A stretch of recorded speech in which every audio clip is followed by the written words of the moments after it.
नमस्कार दर्शकों, आज मैं उपस्थित हूँ जुपिटर के थर्ड हाउस में प्रभाव को लेकर। पूर्व में मैंने जुपिटर के प्रथम और द्वितीय भाव में कैसे प्रभाव रहते हैं, उसके बारे में मैंने चर्चा की थी। तो आज का जो हमारा विषय है कि जुपिटर थर्ड हाउस में होगा तो कैसे फल देगा।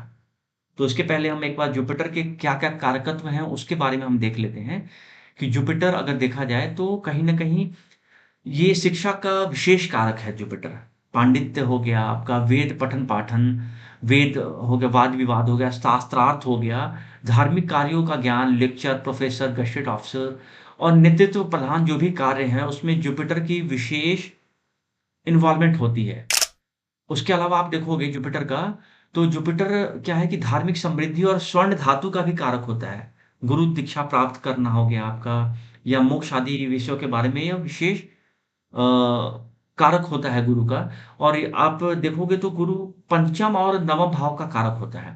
अब हम अगर बात करें, चूँकि हमारा आज का विषय थर्ड हाउस है, तो थर्ड हाउस किन-किन चीज़ों का कारकत्व लेकर आता है, किन-किन चीज़ों के बारे में बताता है थर्ड हाउस, उसके बारे में हम देखते हैं।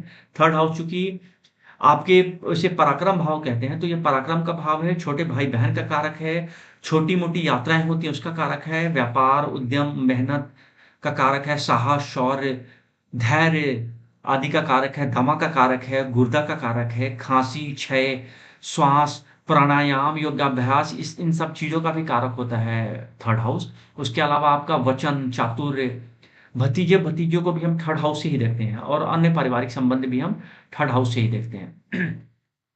उसके अलावा आप देखोगे तो कंधे हो गए, कान हो गया, साँस की नली हो गई और इसके अलावा रक्षा विभाग को भी हम इसी से देखते हैं, थर्ड हाउस से ही देखते हैं। आपका यौवनावस्था कैसा रहेगा, वायुयान से यात्रा हो गई, वीरता आदि का विचार भी हम थर्ड हाउस से करते हैं। तो अगर हम बात करें कि अगर किसी जातक की कुंडली के थर्ड हाउस में जुपिटर विद्यमान हो, तो वह कैसा फल देगा? तो अब चूँकि जुपिटर यहाँ पर देखा जाए तो चूँकि शुभ ग्रह होकर थर्ड हाउस में बहुत अच्छा नहीं माना जाता है। तो अगर तीसरे भाव में गुरु बैठा हो तो ऐसा जातक अति लोभी किस्म का होता है और हालाँकि उसके भाइयों में वृद्धि होती है। वह चतुर होगा और जिस कार्य का संकल्प लेगा वो ऐसा जातक, तो वह पूरा करेगा। हालाँकि बंधुओं अपने भाइयों के लिए थोड़ी-सी हानिकारक है जुपिटर की थर्ड हाउस में प्लेसमेंट। फिर भी कुल मिलाकर अगर शत्रु राशि में नहीं बैठा है, मान लो बुध और शुक्र की राशि में नहीं बैठा है, मतलब कन्या, तुला या मिथुन राशि में नहीं बैठा है, तो अ, कुल मिलाकर चीज़ें ठीक रहती हैं। उसके अलावा आप देखोगे तो 48वें वर्ष की आयु में जातक को ना बड़ी सफलता मिलती है। 48वें वर्ष की आयु में जातक को विशेष सफलता मिलती है, वो भी किसी खास बड़ी यात्रा की वजह से। और सॉरी, इसको 48वें नहीं, इसको 38वें वर्ष की आयु में इसे विशेष सफलता मिलती है।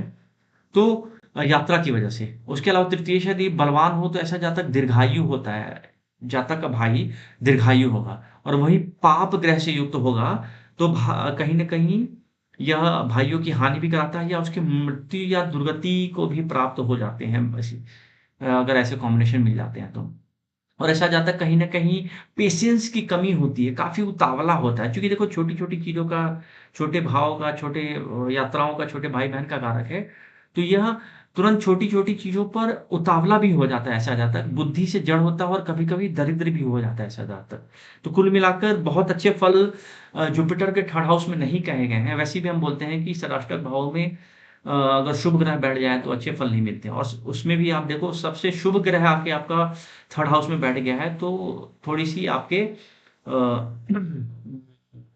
आप में सॉफ्टनेस ला देता है। हालाँकि ये भाग्य भाव को देखकर कहीं न कहीं अगर अच्छी राशि में बैठा हो तो आपके भाग्य को स्ट्रॉन्ग भी करता है ज़्यादा यह स्थिति। कुल मिलाकर आप देखें तो उम्मीद करता हूँ कि चीज़ें समझ में आ रही होंगी। अगर नहीं समझ में आ रही हैं तो आप मुझे कमेंट बॉक्स में ज़रूर लिख कर बताएँ ताकि मैं उसका रिप्लाई दे सकूँ। और अभी तक चैनल को सब्सक्राइब नहीं किया है तो सब्सक्राइब कर लें ताकि आने वाली वीडियो से आपको अपडेट मिलते रहें। अंत तक मेरे साथ वीडियो में बने रहने के लिए बहुत-बहुत धन्यवाद। नमस्कार।